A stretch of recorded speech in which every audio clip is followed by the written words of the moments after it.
everybody, it's Christiana. It is a little after 5 o'clock on Sunday, May 30th, and holy cow, I can't believe June is just around the corner. So happy Memorial Day to everybody. Special thank you to all of our veterans and their families out there. And I hope you all have a lovely long weekend, despite the kind of dreary weather we have going on right now. So tonight, we're doing some questions and answers, and thank you to everyone who emailed in, sent in Facebook messages. We really appreciate that. So tonight it is me and Hannah. I will be here. Hannah's at the computer, and so if I miss any questions here, she's just going to shout them out at me. But yeah, so that's what we're doing tonight. So I've got a cheat sheet here with all my questions. So the first question we were asked was wood versus metal knitting needles. Okay, so this is kind of a tricky question.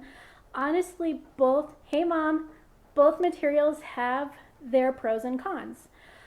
Literally, it depends on which type of fiber you're using as to which needle will work best for you.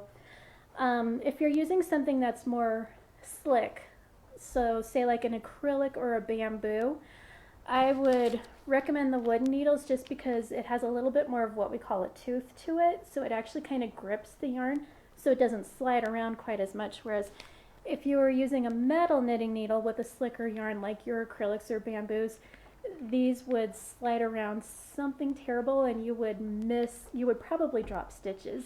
Hey Gloria! But truth be told, the Chagoos, even the metal ones, are really nice with the slick yarns. These aren't as slick as your typical metal needles. So these are fantastic, but honestly, for a slicker yarn, I would stick with the bamboo or a wooden knitting needle. Now the metal needles, these are great for like your untreated fibers, so not a superwash yarn, but more like your alpacas, untreated wools. The metal needles are fantastic because they do have a little bit more slickness to them, so your stickier fibers will move a little bit better. Two, if you like lace work, like some people I know out there, Mom, the metal needles are fantastic. The super teeny tiny metal needles are the best for lace work. In fact, a lot of yarn needle companies don't make the really small needles in wood because they would just be too brittle. So the metal needles are great for lace work. So wood versus metal, honestly, both, depending on your fiber. So I hope that answers that question. So another question we were asked about was about the tab cast on. This was brought up because of Stephen West visiting us last weekend. And this is a common cast on that he uses in his semicircle shawls. So I have a little demonstration, and I'm going to get this as close to the camera as I can. So with a tab cast on, you start traditionally with a long tail cast on and cast on as many stitches as you need. The pattern that I'm working on, they started with a cast on of 8 stitches. So I used the long tail cast on method to cast on 8 stitches and then I did 8 rows. So once I get to that point, and of course your designer is going to tell you how many stitches and how many rows you need to do. So this particular pattern used 8 cast on stitches and 8 rows to create the tab. So to make the semicircle, what you need to do is knit to the end of your row, which I don't necessarily have to do. I'm just going to turn my work around. And so you want your live stitch right here. So to do the tab cast on, I need to pick up stitches down this way, so down the 8 rows that I just knit. So I'm going to pick up 1 stitch per row. So there's 1, 2, I hope you guys can see this. 3, 4. Gail says, can you get closer? Gail wants me to get closer. I can get closer, Gail. there's 5. I'll just come around to the other side of the table.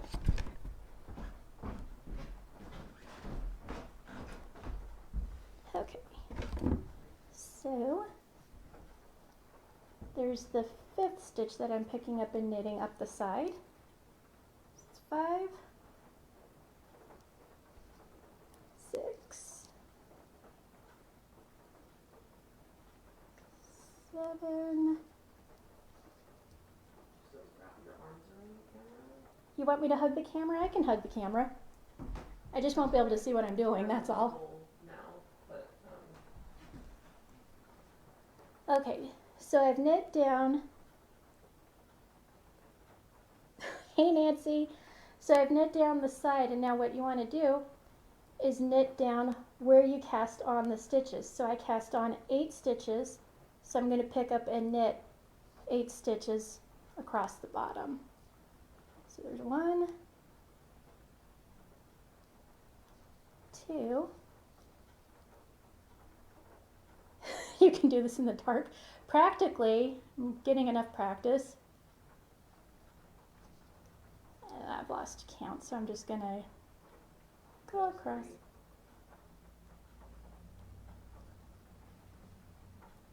Ah, sorry, I split my yarn. Common problem when, you know, in my house. Okay.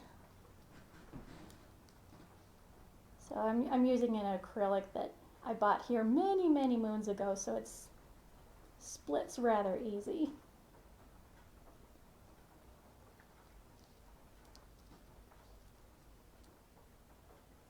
Okay. So once you've knit up where you did your cast on, then you get the starting point of a semicircle. So that's the tab cast on in a nutshell. And like my mom said too, this is great for triangular shawls. So it's great if you have a shawl where you're starting in the middle and working your way out. So the Fantastitch by Stephen West is a good example of this. So is the Painting Bricks shawl, because both of them start in the middle and then work their way out. So that is the tab cast on, just a simple long tail cast on. You do the minimum amount of rows that they ask you to do, knit down one side and then across the original cast on line. And tab cast on. The next question we were asked was, how do I start weaving? Good question. I can tell you how I started, and I would highly recommend you go the same route that I did. I started by taking a basic weaving class here at the shop. It was the Rigid Heddle 1 class with Sarah. She went through everything from basic setup to warping your loom to weaving to pulling your project off the loom, which is a fantastic way to start. We don't have the classes up yet on the website, but there will be some basic Rigid Heddle classes in August. And so you start out, we have 2 different looms that you can choose from. We've got the Flip and we've got the Cricut. The basic difference is the shape of the loom, the portability of the loom, and how much loom waste you have. So loom waste is basically the part that is unusable in your project. So it would be like your tails in knitting. You're obviously not going to use those. So let me show you the 2 different looms that we have that we teach the basic Rigid Heddle class on. So the first one we have, sorry, going off camera for a second, is called the Flip. So sorry this guy isn't warped, but your warp yarn would be attached down here, and then here, oh, actually, it would be attached up here. And then here is where your reed or your heddle would sit, and then you would crank the ratchet there to bring your project down as you get more completed on here. Now the reason that this guy is called the Flip, and I have a warped Cricut, so you'll be able to see that a little better on the Cricut. This is called a Flip because you can fold it up like this. So this is great for portability, great for storage too if you don't have anything on your loom at that time. So let me go ahead and pull this back out. I actually learned on a flip, and flips are fun. Weaving's fun. If you knitters and crocheters out there, if you haven't tried it, I recommend at least giving it a whirl. So this guy, you would, there are these legs here on it. So as you're weaving, you would line those legs up with the table, and then I literally just put the front part in my belly as I was weaving, and that's what holds it stable. There are stands available for these guys too, so you don't necessarily have to put this up against the table. And the second loom that we teach on, this is actually the one I personally have at home, is called the Cricket. And the reason it's called a cricket is because if you turn it sideways, the shape of it looks kind of like a cricket. So this guy is warped, so you can see that. So this is your weaving part down here. This is the warping threads that you still have to work on. This is your reed or heddle. The Cricket does come with a 10-dent reed, which is typically used for worsted weight. At least I think it's 10. It might be 8. The Cricket actually does come with worsted weight yarn, so you can do a practice run on it before you purchase yarn for your project. If you choose not to take a class, both looms do come with like a rudimentary beginning lesson book in there. I personally found the class really, really helpful just because I'm a bit more visual, and it was helpful to see Sarah warp the loom and get the project started. So either way, whatever works best for you. We do also offer private lessons. Currently, the weaving private lessons are over Zoom. Of course, all of this is going to be reevaluated as we get a little further into the level clear status at Boulder County for COVID. The Cricket, when you're weaving with this, it does have the notch in there down here at the bottom, and that you can line up with the table, and again, similarly kind of hold the loom with your belly while you're weaving. The Cricket also does have a stand too. I just happen to have one right here. So Cricket stand, and then instead of just putting in the screws to hold the Cricket to itself, you feed the screws through the sides and hook it onto the stand. I have a stand for my Cricket at home, and honestly, it's a lifesaver. I sit it down in front of me and then put my feet down on the beam across the middle, and that stabilizes it so it stands still. I'm going to grab a drink real quick. And Hannah, have I missed any questions or comments? Nope. Okay. Cool beans. Okay, I got another great question. How big should a gauge swatch be? That is a really, really awesome question. So it depends on the gauge your designer gives you. And of course, if you guys have any comments about what I'm saying or any additions to what I'm saying, feel free to chime in. So the designers will typically give you a gauge, which it could be 4 inches by 4 inches, it could be 2 inches by 2 inches. Basically what you need to do is do a large enough swatch to figure out what your gauge is for the project. So if you feel that you need a pretty good size gauge swatch to figure out your gauge, cast on a bunch of stitches, 20 or 30, and then knit as far as you feel you need to go to accurately measure your gauge. So I have a couple tips and tricks on how to measure gauge. A few of them are kind of cheats, but they're accurate, so that's what matters.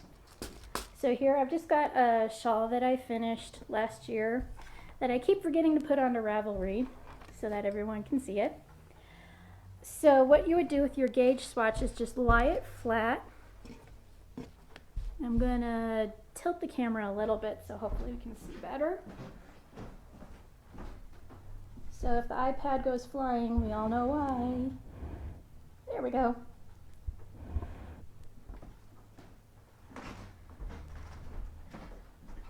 So one of the cheats that I learned watching Elizabeth Zimmerman and Meg Swanson videos with my mom is how to accurately measure your gauge. So what they do is they take stick pins, or in my case I'm taking T-pins because that's what I happen to have, and it just happens to be what we sell here at the shop. And here I've got my dad's old handy dandy metal tape measure. So I'm going to measure out 4 inches. And I'm going to take 2 T-pins, and I'm going to put 1 T-pin in at the very edge of my measuring tape.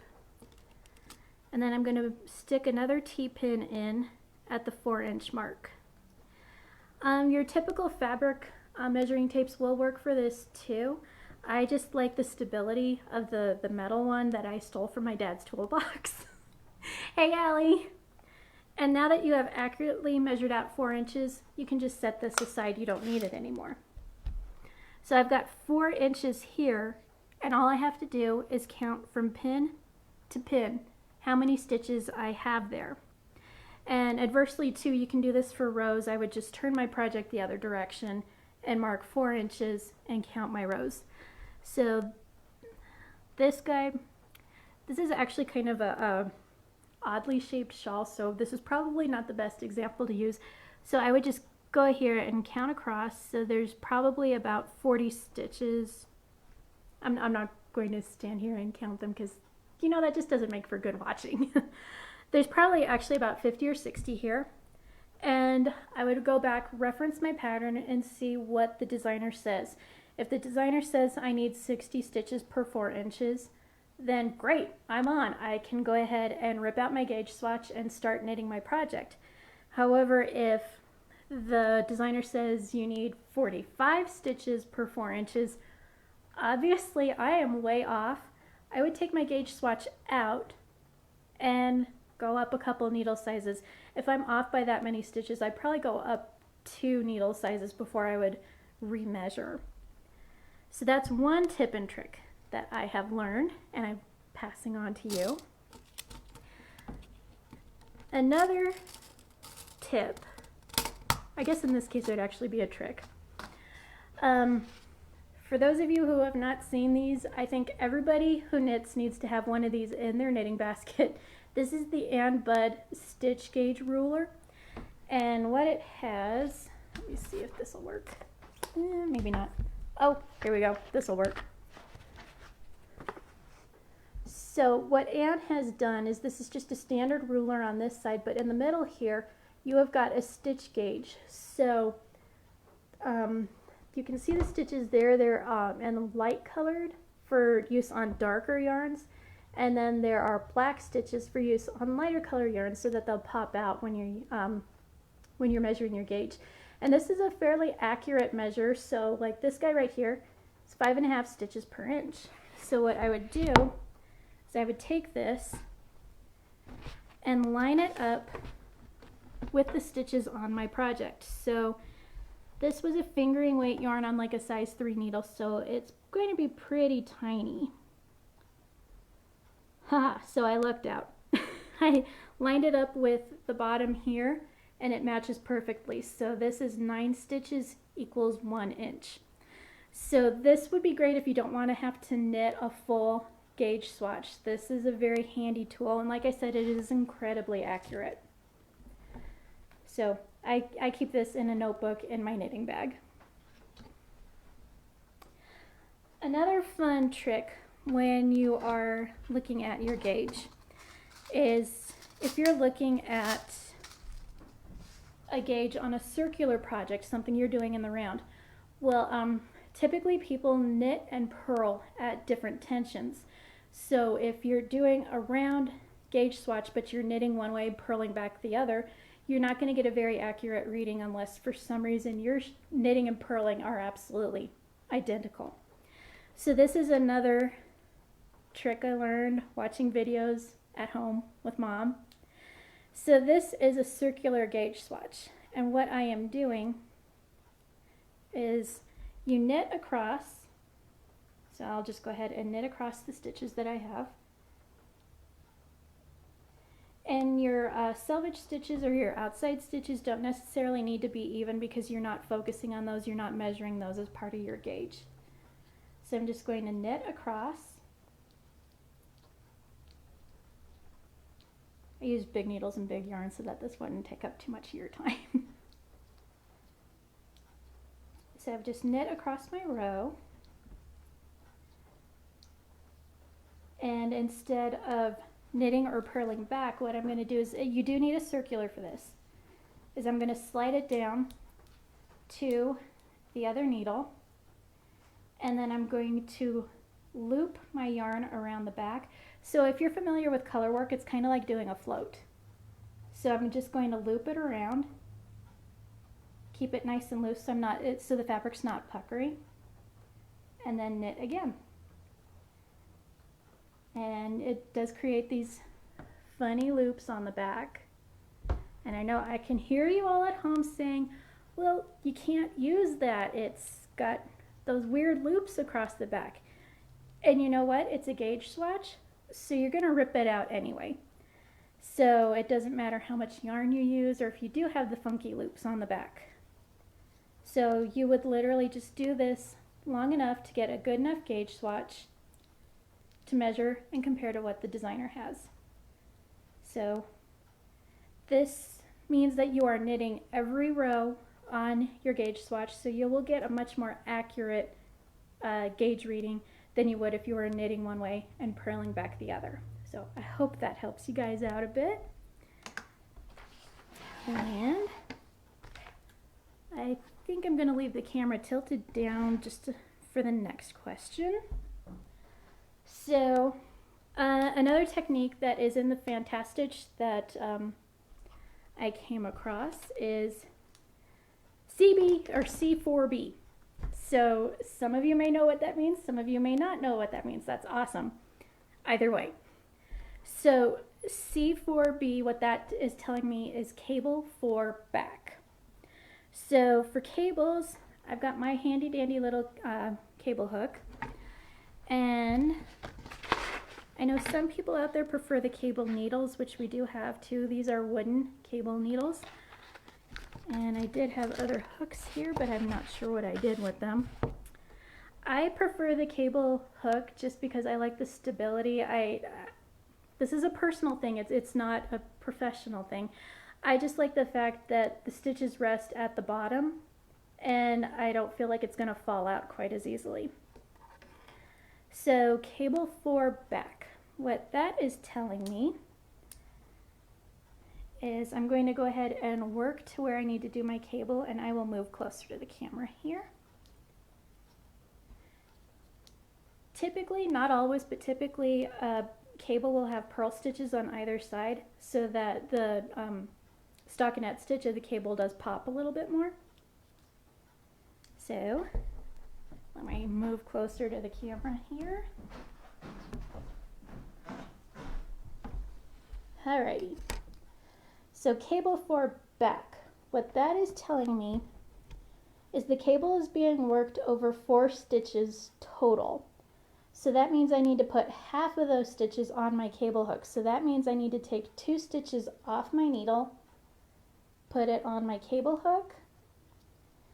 So cable for back means I need to take those stitches and put them at the back of my work. So to do the cable, I'm going to knit the next 2 stitches off my needle, and then I'm going to go back to my cable needle, or hook in this case, and I'm going to knit the 2 stitches off that cable hook and then finish my row.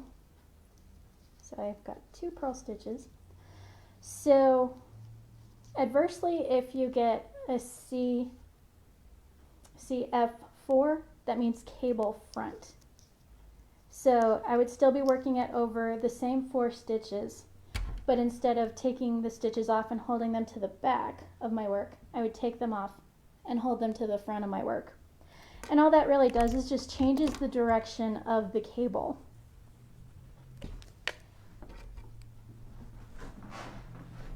So that is basically cabling 101. There are much more, once you learn those cables, you can take that and run with it and do these massive like Celtic cables, which are beautiful, or Aran sweaters that have masses and masses of cables.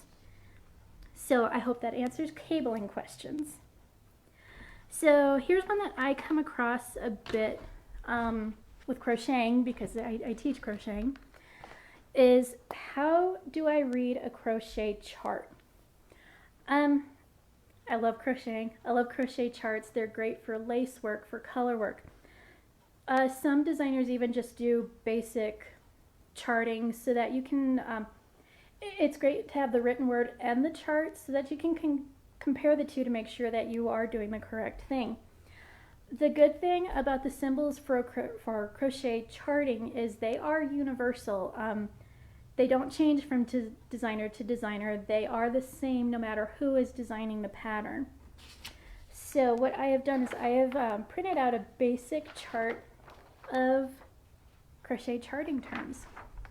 So, and I apologize, I know that this is all backwards on the camera, but so if you see a little oval guy, that is always going to be a chain, whether it's the foundation chain, it'll be on its side, or if it's a turning chain, then it will be lengthwise. A little dot demarks a slip stitch. It can also demark the beginning of a round or a row. An X or a plus sign, that is always going to indicate your single crochet.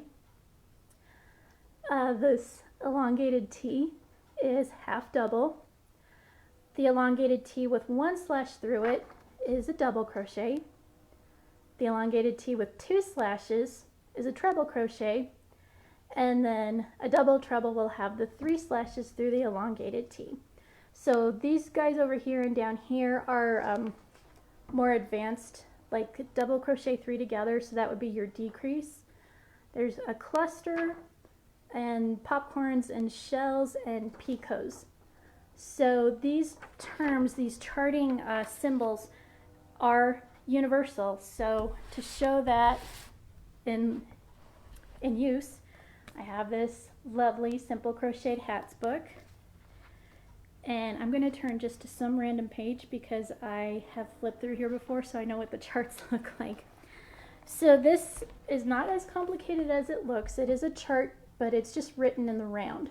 So how she has marked the beginning of the rounds would be right here with the numbers and the slip stitches. So all of these stitches around, they're all plus signs.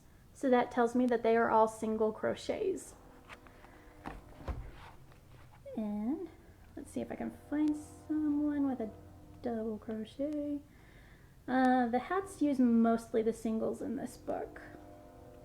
So, well, like here's a good example of another chart. So there are plus signs and ovals. So that is telling me single crochet, chain 1, single crochet, chain 1, all the way across.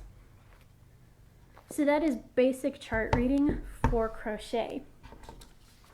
And along the same lines too, we've got US versus UK crochet terminology. I think it is fantastic that we have so many crochet patterns coming out, and there are so many coming to us from England, from other places in the United Kingdom. I think it's fantastic that we now have access to all these patterns. So for those of you who are crocheters, there is a difference between US terminology and United Kingdom terminology. So let's look at a single crochet. A single crochet for us would be a double crochet in a United Kingdom printed pattern. Feel free to shout out if you think I'm wrong here. But I believe that the reason that there is a difference in the terminology is United States, we are looking at how many steps it takes to complete the stitch. So single crochet, you pull up your loop, wrap, pull through both loops on your hook, bam, you're done, one movement. Whereas in the United Kingdom, they're looking at how many loops there are on your hook. So single crochet for us does have the 2 stitches on your hook, So they're calling it a double crochet because you've got 2 stitches on your hook. So similarly, what we call a double crochet is a treble because in the United Kingdom, because you've got the 3 loops on your hook. Fortunately, slip stitch is a universal term. It means the same thing in the United Kingdom as it does here in the United States. So basically, if you're looking at a United Kingdom pattern, to determine if you are looking at a pattern made in the United Kingdom, take a look at the picture and compare it to what you're reading in the printed pattern. So if they're saying a double crochet and you're looking at the picture and you're saying to yourself, well, that's a single crochet, then chances are you are looking at a pattern that was printed in the United Kingdom. Most places do very clearly mark the terminology, whether it's United States or United Kingdom. If you look on Ravelry, for example, they do list what terminology is used in a pattern. Most magazines too, I know we in my grocery store, they get magazines from England. I think I'm the only person who buys the crochet magazines over there, but that's okay. They do say printed in the UK all over it. So typically they're very clear what terminology is being used. But again, if you have any question about that, compare what's written to what's in the photograph. So, and I am down to my last question, so I'm hoping I'm not missing anybody. No, there's no one. Okay, awesome. If you guys have any questions and you want to try and stump me and Hannah, please feel free, go right ahead. I posted with that too. Oh, cool. Yeah, we like a challenge.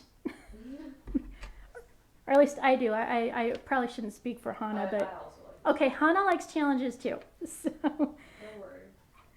my last question, and I may come up with a bonus question if I can remember the technique. How does needle felting work? I am a very, very novice needle felter, and I mentally understand how it works, but I'm not sure how to express it, get it from here to here. So I actually Googled and found a fantastic website. So let me read to you what I found. It says how a felting needle works. So this covers both how the needle itself works and how needle felting works. So at the bottom of the felting needle are tiny barbs, which they're so tiny I'm not even sure you'll be able to see them on camera. You can see them in person though. They're pretty distinct. The needles come in different shapes such as star or triangle, etc., and the barbs are cut out around the sides of the needle. When the needle is stabbed into the wool, the barbs grab strands of wool and pull them down, but not back up again. So the barbs are only catching when you're pushing the needle into the wool. When the needle is stabbed into the wool over and over, it helps entangle the wool on itself.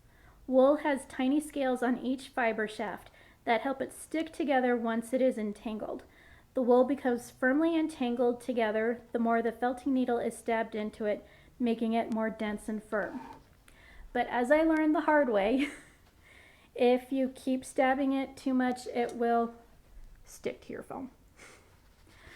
So when you're needle felting, you do want a soft surface such as a piece of foam to put your work on so that the needle has some place to to land in. If you're doing it just on a hard surface, your needle's going to bend and it's not going to be usable anymore. It needs to be straight to get the wool to felt.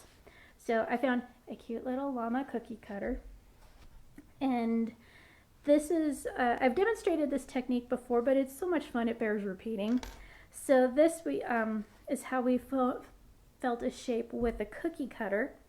So I'm going to take my wool, actually in this case I think it might be a wool alpaca blend, and I'm going to fill the cookie cutter until the wool is just peeking up over the edges of the cookie cutter.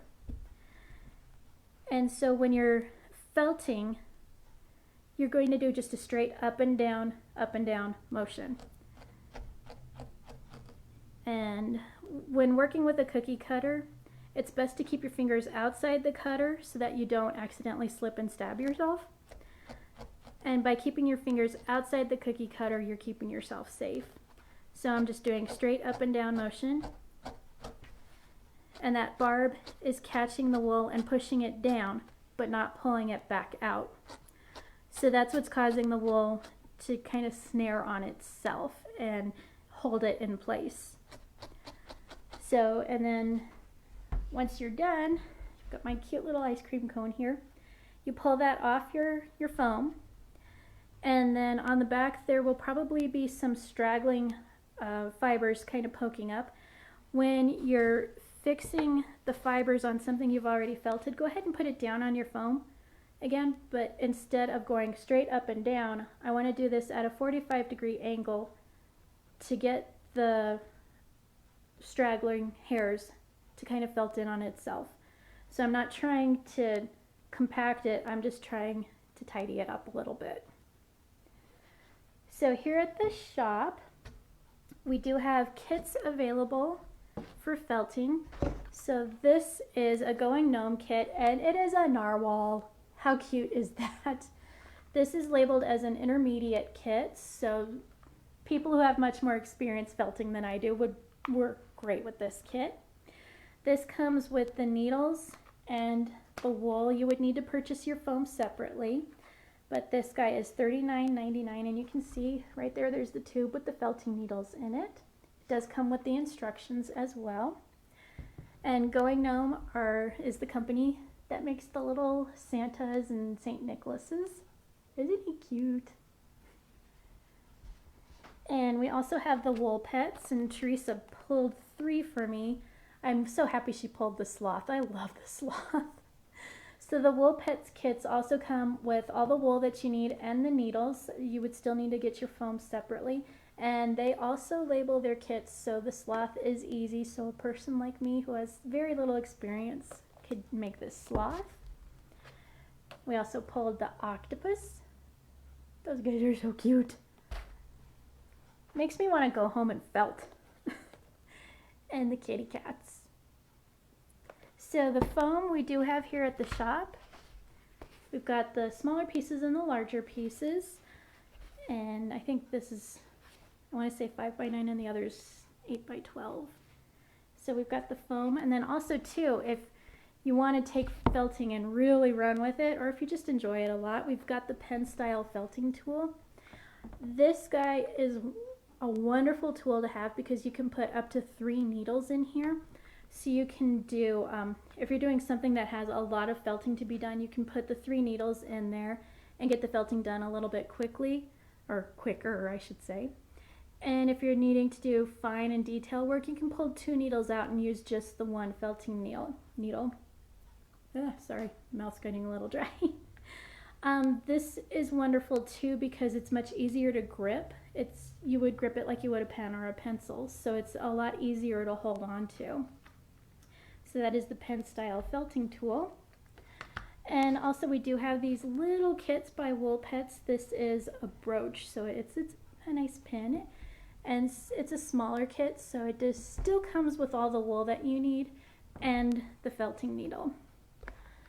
Also too, while I'm watching to see if more questions or comments come in, we have all sizes of crochet hooks too for all of you who are crocheters or wanting to learn. We've got the steel ones, and those are for more detailed work like your doilies, or for those of you who enjoy making the Barbie doll dresses, which are breathtaking. You would need a steel hook, and it comes with, it's kind of tucked down in there, but it comes with a little cover to protect your hook tip when it's not in use. Then we've got the middle sizes, which are the more standard sizes. So these have got the nice grippy handle on them, and then the metal hook. So if you're interested in the Learn to Crochet class, you'll need either an H or a G hook. And then we've got the really big sizes, which are plastic hooks, because if they were made of metal, they would be very, very heavy. So these still have the rubber handles, but they are plastic. So this is what you would use with your super bulky yarns like the Rasta, the bee wool. So you would need a much larger hook. And then two, we have the set in the holder, and it's really cute. It's got little pouches for your stitch holders and everything, or stitch markers. And honestly, I have one of these sets at home, and it's one of the best investments I've ever made because I'm always losing crochet hooks. So having something to keep them in and keep them centralized is a really, really good idea, especially for people like me who tend to lose things. So I have not seen any more questions or comments come across the screen. So next month is June, hooray. We've already got our Fiber at Fives all planned out. So next weekend we are doing what I call Father's Day prep. So we're going to go over some good ideas for Father's Day. We will have a special guest, an indie dyer, on June 13th. I'm not going to say who it is because I think we want it to be a surprise, but we'll let you know. It's a very nice person that Gail and I met at Noble Yarn Fest year ago February, pre-COVID. So yeah, we've got some fun summer stuff planned for Fiber at 5. And you know, I know we did a question and answer theme tonight, but we're not limiting it to just tonight. So if you have any other questions that you want to ask, feel free to email us or message us on Facebook. We would be happy to dedicate one of our 1 o'clock lives to maybe showing a technique or product that you have questions about. So just shoot us an email, message us on Facebook, and let us know. And wow, I think that's it. So have a lovely evening. Enjoy the rest of your weekend. Have a wonderful Memorial Day. Again, thank you so much to our troops, their spouses, their families. Thank you so much for what you do for us. And have a lovely Memorial Day weekend, and we will see you later.